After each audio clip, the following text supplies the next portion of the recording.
First date disaster. I tried to make a joke about a guy's dead dog and it went horribly wrong. I never thought I'd share a story like this, but I just got back from a first date and I'm feeling pretty embarrassed, so I figured writing it out might help. I'm a 20-year-old woman, and I recently decided to give dating apps a try, starting with Hinge. I've never been on a date from one before, so you can imagine I was nervous for my first outing with Brian, a 22-year-old guy the first had been chatting with. We spoke a bit on the app, but we didn't talk on the phone, so meeting in person felt like a big unknown. We met at this cute paint bar, and everything started off well, but then we got onto the topic of pets.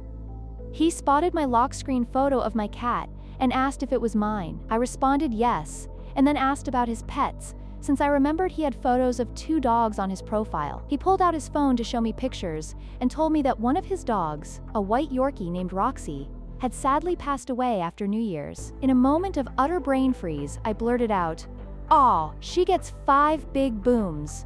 He looked at me like I was from another planet and asked, "What?" At that moment, I realized I'd messed up. I thought maybe he'd share a laugh with me, but it didn't go that way at all. I awkwardly tried to recover by saying it was from a silly video, and he surprisingly asked to see it.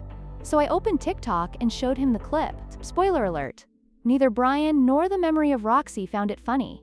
He just sat there, staring at the screen, and said, "Oh, I get it now." A wave of humiliation washed over me, as I realized the date had taken a turn for the worse. I forced a smile and tried to salvage our remaining time together as we wrapped up our paintings. Looking back, I've learned a valuable lesson.